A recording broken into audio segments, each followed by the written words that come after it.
Passion of our Lord Jesus Christ according to St. Mark. It was 2 days before the Passover and the festival of unleavened bread.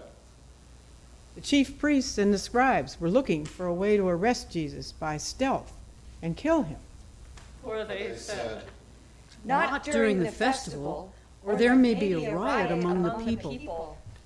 While he was in Bethany, in the house of Simon the leper, as he sat at the table, a woman came with an alabaster jar of very costly perfume, and she broke open the jar and poured it on his head.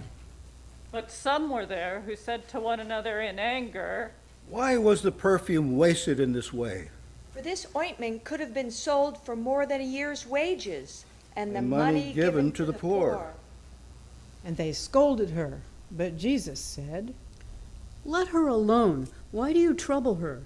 She has performed a good service for me. For you will always have the poor with you, and you can show kindness to them whenever you wish. But you will not always have me. She has done what she could. She has anointed my body beforehand for its burial. Truly, I tell you, wherever the good news is proclaimed in the whole world, what she has done will be told in remembrance of her. Then Judas Iscariot, who was one of the 12, went to the chief priests in order to betray Jesus to them. They were delighted to hear this and promised to give him money. And they watched for an opportunity to betray him.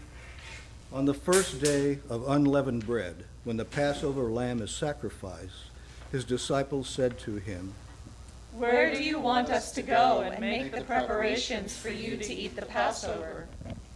So he sent 2 of his disciples, saying to them, Go into the city, and a man carrying a jar of water will meet you. Follow him, and wherever he enters, say to the owner of the house, The teacher asks, Where is my guest room where I may eat the Passover with my disciples? He will show you a large room upstairs, furnished and ready. Make preparations for us there. So the disciples set out and went to the city and found everything as he had told them. and they prepared for the Passover meal. When it was evening, he came with the 12, and when they had taken their places and were eating, Jesus said, Truly, I tell you, one of you will betray me, one who is eating with me. They began to be distressed and to say to him one after another, Surely not I. I. He said to them, It is one of the 12, one who is dipping bread into the bowl with me. For the Son of Man goes as it is written of him. But woe to that one by whom the Son of Man is betrayed. It would have been better for that one not to have been born. While they were eating, he took a loaf of bread, and after blessing it, he broke it, gave it to them, and said, Take, this is my body. Then he took a cup, and after giving thanks, he gave it to them, and all of them drank from it. He said to them, This is my blood of the covenant, which is poured out for many. Truly I tell you, I will never drink of the fruit of the vine until that day when I drink it new in the kingdom of God. When they had sung the hymn, they went out to the Mount of Olives, and Jesus said to them, You will all become deserters, for it is written, I will strike the shepherd, and the sheep will be scattered. But after I am raised up, I will go before you to Galilee. Peter said to him, Even though all become deserters, I will not. Jesus said to him, Truly I tell you, this day, this very night, before the cock crows twice, you will deny me 3 times.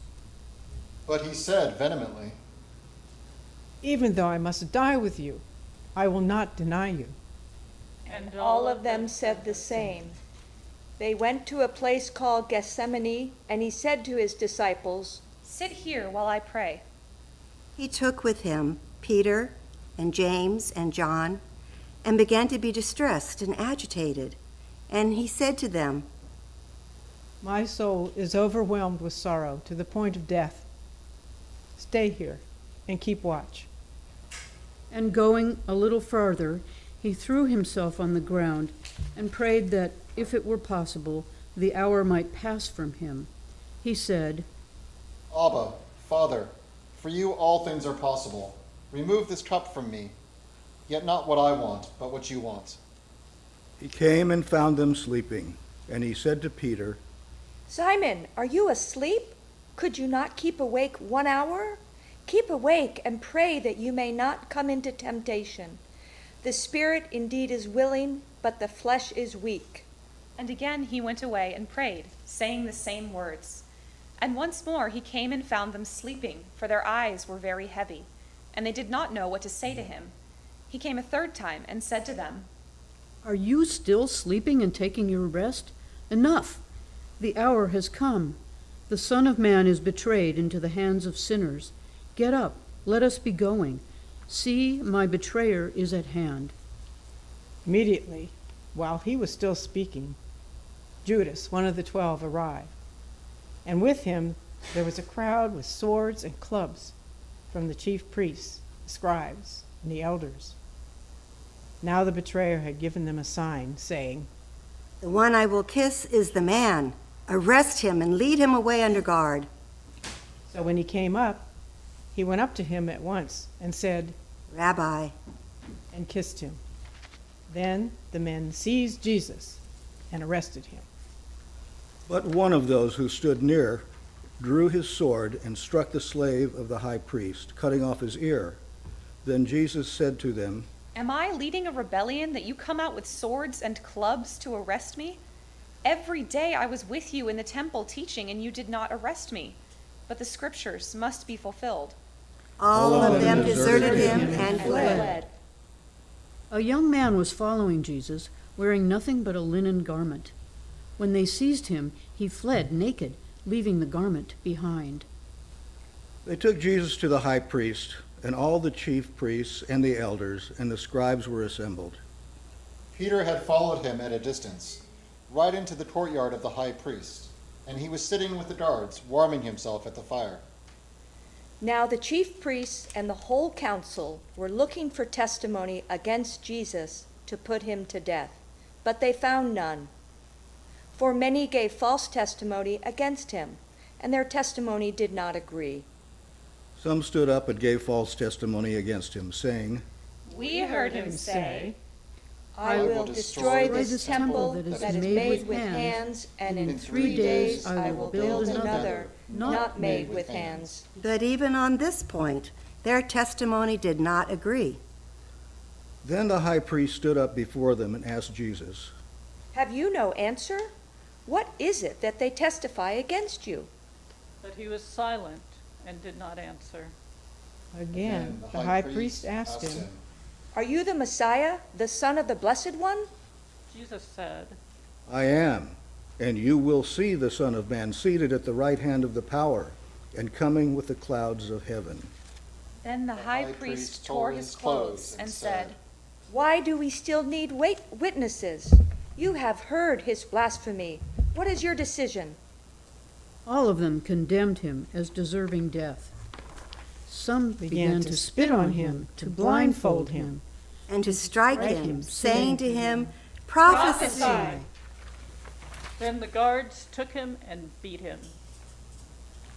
While Peter was below in the courtyard, one of the servant girls of the high priest came by. When she saw Peter warming himself, she stared at him and said, You also were with that Nazarene, Jesus. But he denied it, saying, I don't know what you're talking about. And he went out into the forecourt.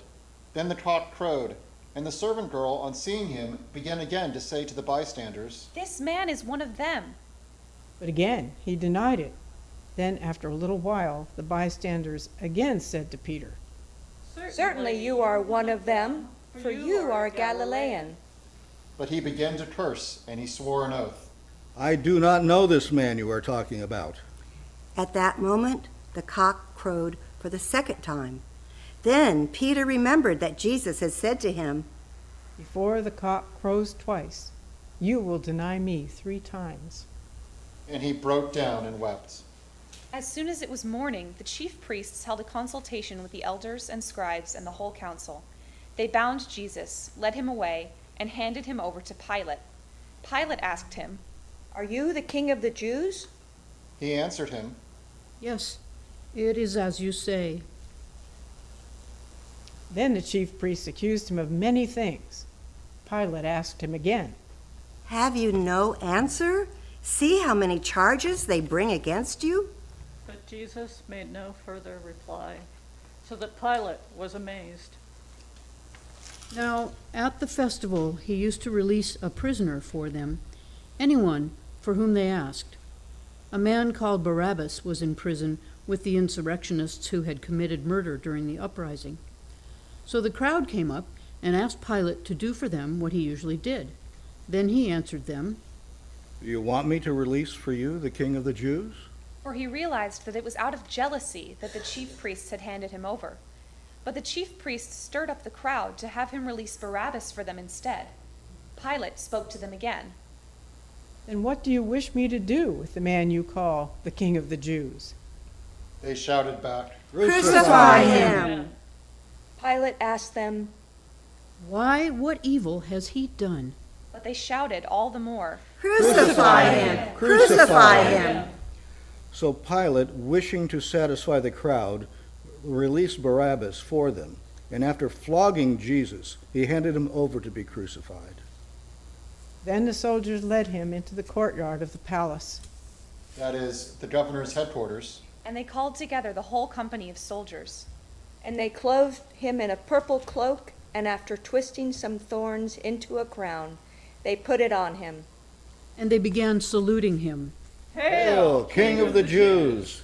They struck his head with a reed, spat upon him, and knelt down in homage to him. After mocking him, they stripped him of the purple cloak and put his own clothes on him. Then they led him out to crucify him. A certain man from Cyrene, Simon, the father of Alexander and Rufus, was passing by on his way in from the country, and they forced him to carry the cross. Then they brought Jesus to the place called Golgotha, which means the place of a skull. And they offered him wine mixed with myrrh, but he did not take it. And they crucified him and divided his clothes among them, casting lots to decide what each should take. It was 9 o'clock in the morning when they crucified him. The inscription on the charge against him read, "The King of the Jews." And with him they crucified 2 bandits, one on his right and one on his left. Those who passed by derided him, shaking their heads and saying, So you who You were who going, to destroy the temple and build build it it in 3 days, save yourself, come down from the cross.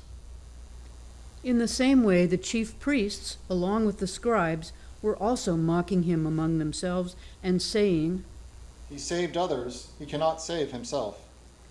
Let Let the Messiah, the King of Israel, come down from the cross now, so that we may see and believe. Those who were crucified with him also taunted him. When it was noon, darkness came over the whole land until 3 in the afternoon. At 3 o'clock, Jesus cried out with a loud voice. Eloi, Eloi, lema sabachthani. When some of the bystanders heard it, they said, Listen, he is calling for Elijah. And someone ran, filled a sponge with sour wine, put it on a stick, and gave it to him to drink, saying, Wait, Let us see whether Elijah will come to take him down. Then Jesus gave a loud cry and breathed his last. And the curtain of the temple was torn in two from top to bottom. And when the centurion who stood there in front of Jesus heard his cry and saw how he died, he said, Truly, this man was God's son. There were also women looking on from a distance. Among them were Mary Magdalene, and Mary, the mother of James the younger, and of Jesus, and of Salome. These used to follow him and provided for him when he was in Galilee. And there were many other women who had come up with him to Jerusalem. When evening had come, and since it was the day of preparation, that is, the day before the Sabbath, Joseph of Arimathea, a respected member of the council, who was also himself waiting expectantly for the kingdom of God, went boldly to Pilate and asked for the body of Jesus. Pilate was surprised to hear that he was already dead, And summoning the centurion, he asked him whether Jesus was already dead. When he learned from the centurion that it was so, he granted the body to Joseph.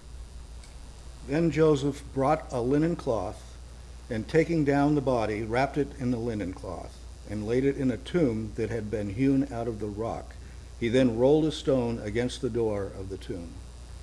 Mary Magdalene and Mary, the mother of Joseph, saw where the body was laid.